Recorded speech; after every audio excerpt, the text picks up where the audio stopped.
Pay me, pay me, pay me my silver now. Pay me or go to jail. Pay me my silver now. RoadToRuta.com. Let's talk about what's going on with the silver deliveries for July. Those of you on the private road probably have now heard the discussion I had with Jenny Moonstone where we were talking about July.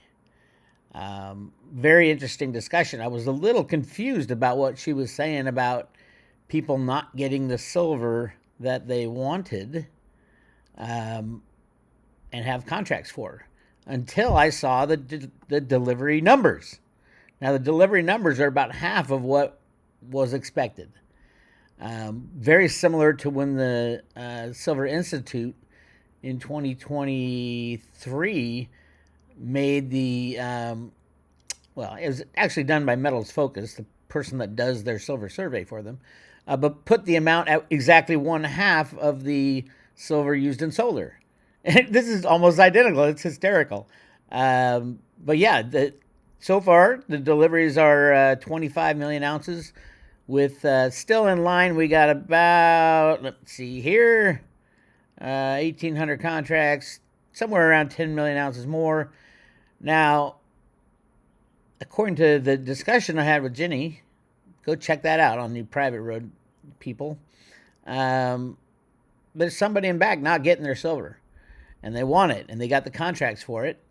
We will see. At any point in time, according to the rules that the CFTC set up for the COMEX silver trading, any point in time, someone can come in with, I think it's up to 10 million ounces you can get, and you can just go in and buy it that day. It's rare that it's that large, but it can happen. So if anybody's not getting the silver they originally wanted and they're trying to push them back until September, the next delivery month, you might want to open up some new contracts if you have that kind of money, Elon. I'm talking to you, Warren Buffett and Elon. I don't think they're getting the silver that they are supposed to get this month by about half. So about probably 30 to 50 million ounces, I think should have been delivered but aren't being delivered. Can't prove it, though. I mean, there are certain things going on in inventory shifts and all that, something's going on, clearly. But anyway, yeah, we go with the numbers we have. According to our lovely, what would we call them? COMEX approved warehouses. They are making deliveries. So bravo. A couple people had to jump out of the woodwork. If you look at who is supplying the silver, one of the obvious ones, obviously JP Morgan, had to go into their own stash. You always know when they're running low on silver, JP Morgan goes into their own stash, and they had to deliver about almost 8 million ounces worth of silver, physical silver. They never like to do that, but in order to keep things going, they do it. We saw the big one back in, what was that, March, where they supplied almost 30 million ounces themselves. That's their house account. So yeah, we know that when JP Morgan got busted for rigging the silver and gold markets, they stopped trading on their house account for the most part and started massive trading as, quote, customers, either shell games or they're colluding with other banksters to run their book.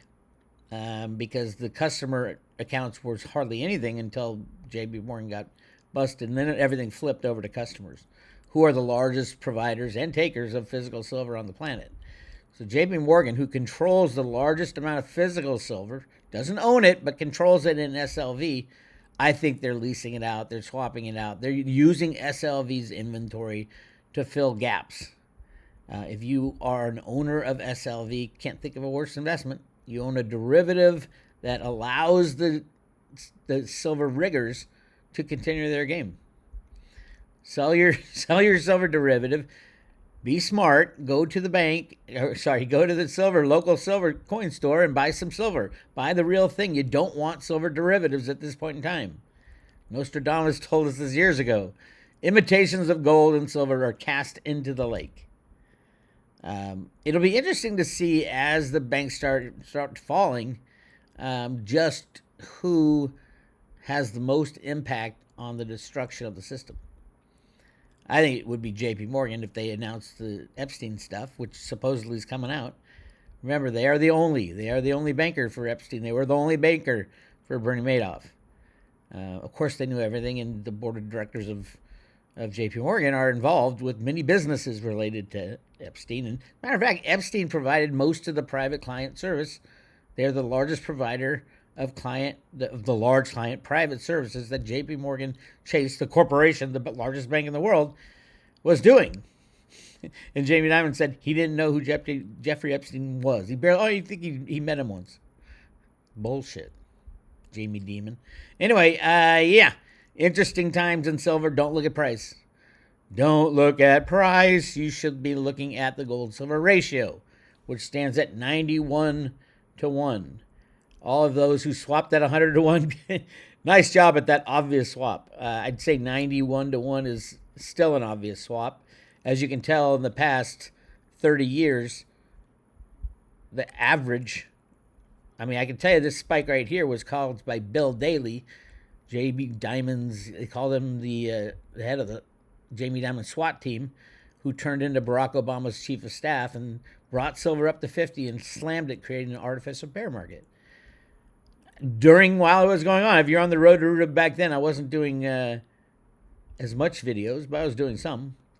But I categorized it all in the blog. Go to roadtoruta.com and read what I just look up Bill Daley and Operation Silver Slam, and you'll understand what's going on. Anyway, yep, the game goes on. Thank you to Miss Moonstone for showing us that this month's deliveries, which right now are 25, projected out to 30 because you still got that left. And then anybody else who comes in during the month. Projected to 35 million ounces. Normally, it's about 5 million ounces gets added during the month. I wouldn't be surprised to see more than 5 million ounces. So it would be shocking if it got over 40, which is just 5 million ounces. If it gets over 50, we got a problem. We know that more people want delivery at the beginning of the month, and they were told to stand down. Everything goes through these bullion banks, so yeah, it's easy for them to stand down. I don't know if you guys saw it, and I talk about it with Jenny on this discussion, but the 5 biggest silver riggers, at least the U.S. banks, Bank of America, Wells Fargo, J.P. Morgan, Citibank, and Morgan Stanley, they're in the top 8 of all the COMEX shorts. They all got relief, massive relief from the Fed on their balance sheet, meaning that the Fed said you can increase your leverage because we are in a time of stress, especially with derivatives. Bank of America got $1.5 trillion in excess leverage with a T that they can use. The capacity in their derivative book. Wells Fargo got 1.3 trillion. JP Morgan got 1 trillion. It's insane. The whole thing is insane. And that's what's going on behind the scenes. And Moonstone nailed it again. So, but she does say that July will be a decent month as far as price, because you think, oh my God, if the bad guys are really not having to deliver and increasing the capacity for adding more and more derivatives, wouldn't the price go down? It should go down. It should get slammed. But right now, Moonstone's thinking, no, price is going to hold strong. She said up a couple points in July.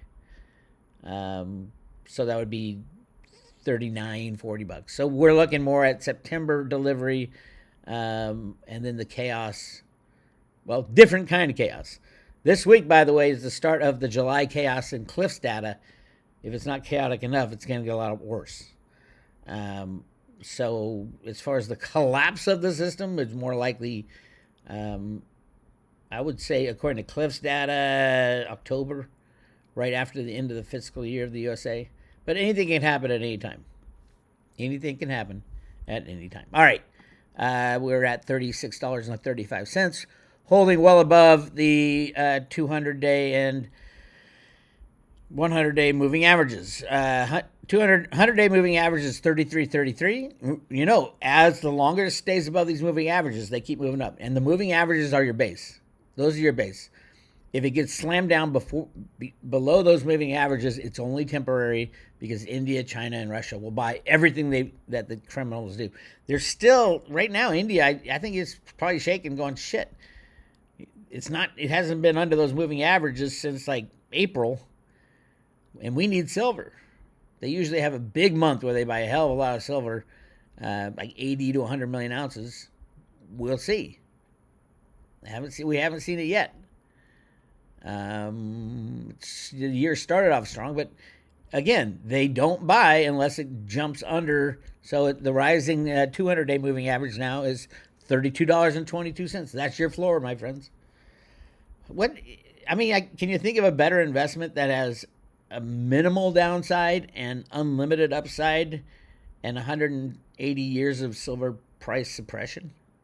Kind of hard to think of a better asset, as long as you're using it in the right way. You need physical in your own possession. Why do I always say in your own possession? Because when the shit falls apart, which it will, if silver goes over $50, you watch these 6-7 banks just go crumbling down. And that's why they're protected. Who knows the price of silver then? And if it's not in your own possession, who knows if you'll ever get it? I don't know. Even if you love the person storing your metal, nobody knows. I mean, the guards that guard that vault obviously have families that are going to be suffering. They're not going to go into work. There'll be no fiat money if a large, too big to fail bank goes. So, good luck. Anyway. All right. Where we are right now, volumes just dropped off a cliff as of yesterday, below 250 million ounces. It's still massive, obviously. But yeah, it's pretty low as far as volume. We'll see what happens. It's very interesting because we are in a game of, I think there are a significant number of physical buyers just picking little spots and trying to pull off silver. I think Buffett and Elon bought a lot of silver derivatives that can be converted into silver, the real physical silver. Bank of America was selling them. Wells Fargo was selling them. JP Morgan was selling them. Citibank was selling them. By the way, Citibank, they actually, we saw a little something out of them this month, which is rare because remember, they just play on a derivative side. And I think the Citibank derivative is the, quote, hedge on SLV. And that's the way it's set up because they've been in the OCC data, but they rarely show up on COMEX right here. And this month, voila, they took 305 contracts. Not a lot, but they're very non-active hardly at all.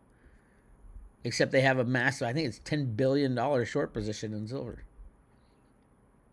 And I think that's the ETF silver. But who knows? We never know. And it changes hands.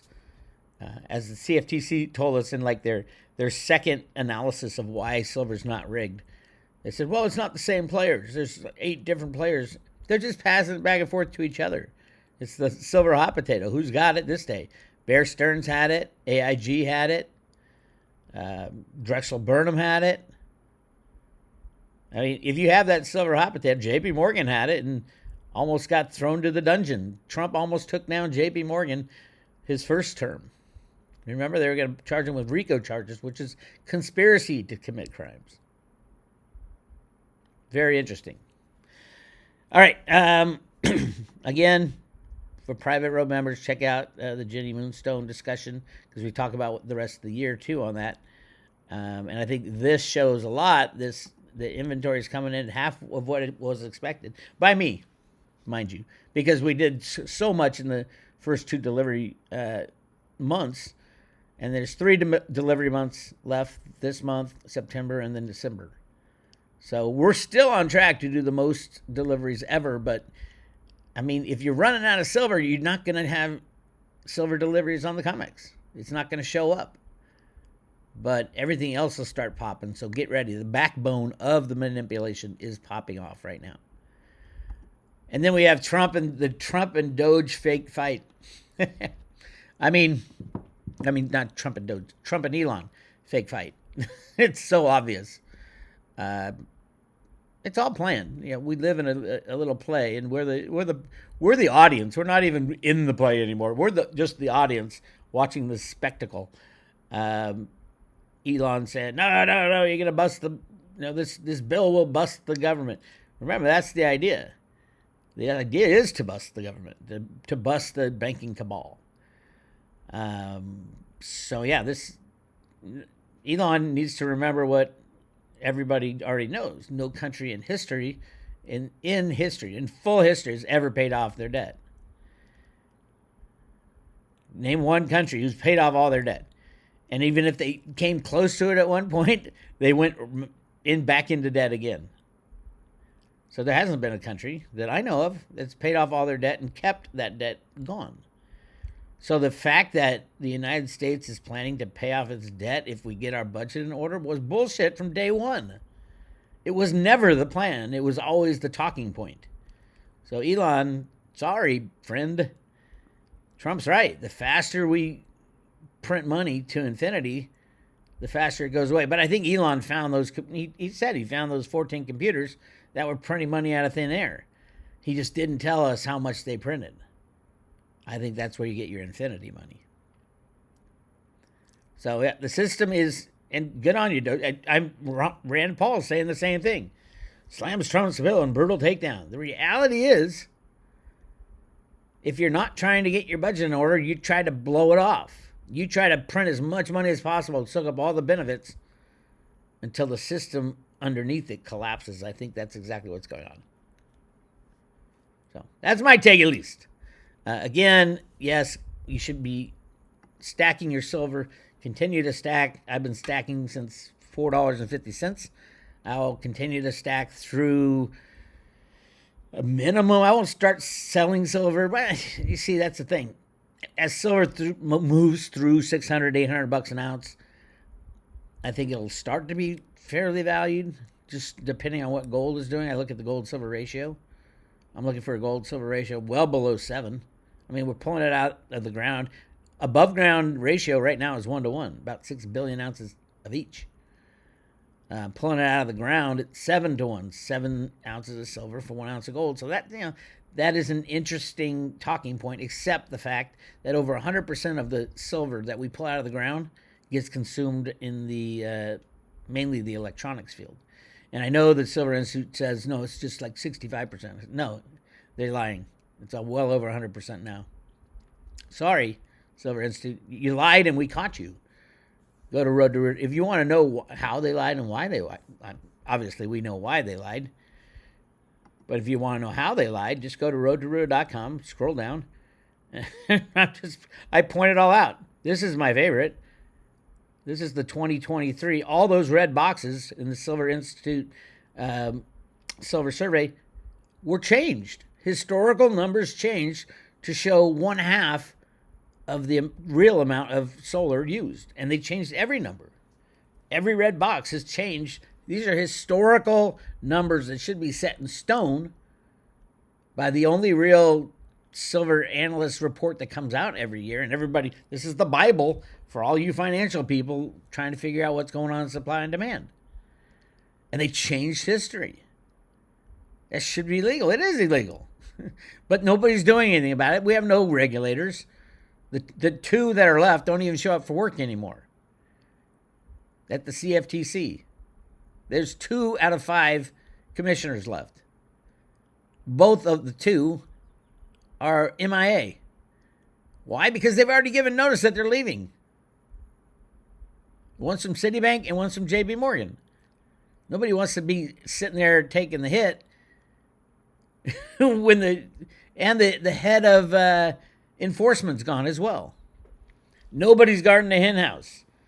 I have a feeling that when this shakeup happens, we will see the CFTC just go away and be absorbed into the SEC. I think that's the plan. Yeah, that's why there's nobody there now. Great time for any rigger to try to rig the market. Although in silver, you can't do it because everybody and their mother would just take physical silver out of your hands, out of your control. Jamie Dimon, JP Morgan. It shocks and galls me that the federal government could come in and charge JP Morgan the highest fine in commodity history, $920 million. I think there was one higher before, but that was more, I forgot what bank it was. $920 million, clearly the highest fine in gold and silver history. Make them admit that that they actually committed a crime, and they admitted it, and then they allow them to still be the custodian of the largest silver hoard on the planet. It's ridiculous. You want to know where the silver's coming from? I mean, just 4 days ago, we saw a JP Morgan warehouse transfer 20 million ounces from eligible to registered. We don't know whose silver that is, but we know where it went. It went right here. 25 million ounces delivered. Is that 25 million ounces of leased silver or of smuggled silver, swapped silver from the SLV warehouse of silver? Probably. Unless you can tell me another place it came from. Anyway, it is a good day. Behind the scenes, everything's breaking apart. Check out the Jenny Moonstone discussions. And we are currently giving away, yes, 500 T-Fuel with every subscription. Theta, and especially T-Fuel. I definitely think about swapping your Theta for T-Fuel. I mean, they're both within the same family, but the use case for T-Fuel is better than any use case of any crypto, period, exclamation point. I would say even better than Bitcoin, although Bitcoin's only use case is a store of value and security. But it's otherwise it's useless. But yeah, T-Fuel will be fueling the future of AI. They have come out with, and it is up and running, the hybrid edge cloud. Basically, it's for the big guys. I was looking at it, I'm like, can I do this on my stuff? No, I really can't. I can still participate, but I can't. I don't have the configurations for this big stuff. And I don't think it was meant for the little guys, but the little guys will be benefiting from it as well. Remember, every single Theta transaction burns a little T-Fuel. So people don't think about that. You know, how many AI transactions are going to be going on? Trillions, quadrillions? Little bits of T-Fuel, burn. All of a sudden, T-Fuel is no longer inflationary as set up. It's like 5% per year. It's deflationary after a while. And then when people figure that out, it's like, holy shit. Right now, I think it's a 6-to-1 ratio of T-Fuel. We're not sure how much T-Fuel has already been burned, but my guess is 700 million. And there's 6.9, I think. 6.9 billion. So yeah, interesting time. All of this is after the crash, though. Who knows what cryptos will do during the crash? During the crash, there won't be any exchanges open, so it's kind of hard to figure out what's worth what. And you won't have anything to buy it with because all the banks will be shut down. It gets a little squirrely. So what do? You get, number one, physical silver in your own possession. If you have gold, swap it as fast as you can. Go down to your local coin shop, swap it for silver. I like the pre-65 coinage. Andy does that. Andy Checkman of Miles Franklin will swap your gold for silver. And I think he's got good deals on pre-65 coinage. They go up and down as inventories disappear. Yeah, contact him. info@milesfranklin.com. And yeah, good time to swap gold for silver above 90. Historically, it's a no-brainer. I mean, we're right up here. Rarefied air in the last 30 years. Look at that. Just up here, that was the Bill Daley, JP Morgan con. And up here is the latest cons. This was a silver squeeze up here. And then we went over 100, but now we're at 90. Again, where will that stop? I think it should be 1-to-1. At least 1-to-1. Because of the use case on silver, physical silver. I think at $100 silver, they'll try to pull back of using silver in solar panels. But there's no reason to pull back now. Solar panels are so cheap to make. And China's doing it. The U.S. is pulling back a little bit. But China, it doesn't matter. China has always been the number one kahuna when it comes to installation of solar. I mean, I think it's part of the takedown. Oh, yeah, we need silver for our solar panels. Leave us alone, United States of America. Jerome Powell. Jerome Powell's an interesting character. If you didn't know, he was the guy who orchestrated the transfer of... So Bankers Trust was this big derivative bank in the United States, got into deep shit in the 90s, and Jerome Powell was the guy who facilitated the transfer to Deutsche Bank. And then Deutsche Bank got blown up by those derivatives. So, yeah, that's why Jerome Powell is put as the head of the Fed. He's a derivatives guy, period, exclamation point. And he's put there, so he's the guy in charge of the destruction. Same with Bissett, who was George Soros' number 2 man. That just shocked so many people. I'm like, no, it makes perfect sense. If you're going to crash the system. If you're going to crash the system, you want the criminals standing in spots that, they take the blame. So, yeah, Jerome Powell and Bissett will take the blame. Pretty good people to take the blame for the collapse of the global system because of their involvement in the collapse. Yeah.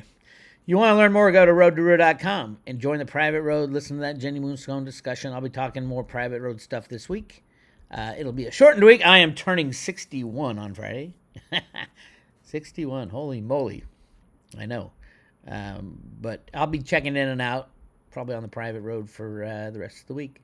This is Bix Weir. I'll talk to you later.